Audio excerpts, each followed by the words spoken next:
In an era when opportunities were segregated and systematically denied, one businessman transformed success into a catalyst for change. This is the true story of Julius Rosenwald, a visionary leader who built not just profits, but hope.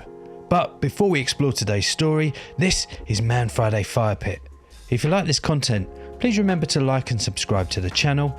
And if you have a story that needs to be heard here, maybe drop us a comment down below. Born in 1862 to Jewish immigrants in Springfield, Illinois, Julius Rosenwald learned early that values and hard work were more important than privilege. At just 16, he was an apprentice in New York learning the cloth trade and later moved to Chicago.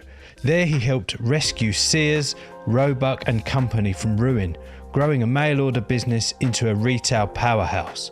Rosenwald's commercial success brought wealth and a deep sense of responsibility. In 1912, this sense found purpose through a partnership with Booker T. Washington of Tuskegee Institute. What began as a mutual conversation about the rampant inequities in Southern education became a philanthropic mission. By 1917, the Rosenwald Fund was born. Curated for the well-being of mankind, it wasn't just another foundation, it was designed to spend everything by 1948. Unlike typical philanthropy, Rosenwald demanded partnership.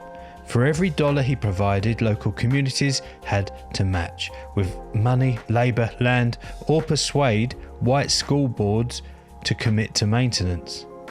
And the impact was extraordinary. Between 1913 and 1932, Rosenwald, in collaboration with Washington, funded nearly 5,000 schools, shops, and teacher homes across 15 states, from Maryland to Texas. By 1928, these schools served 1/3 of rural black Southern children. That wasn't charity, it was a revolution in access to education.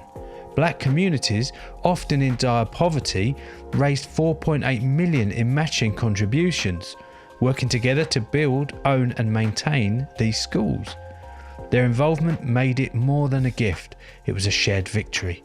Rosenwald's philanthropy didn't just stop with schools. He funded YMCA buildings for African American communities like Chicago's Wabash Avenue YMCA and supported the founding of Museum of Science and Industry in Chicago. He also backed fellowships for black intellectuals and artists like Langston Hughes, James Baldwin, Marian Anderson and Zora Neale Hurston. Though Julius Rosenwald died in 1932, his legacy flourished.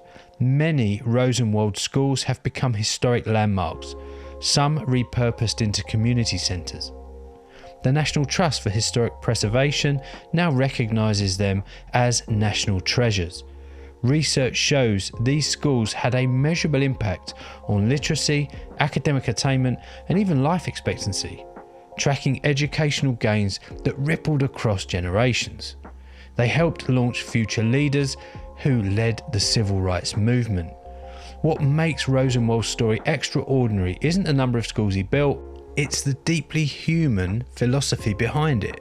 He refused to stand apart. His matching model fostered dignity and ownership. He said the true measure of success is how much you give back, and he lived that belief.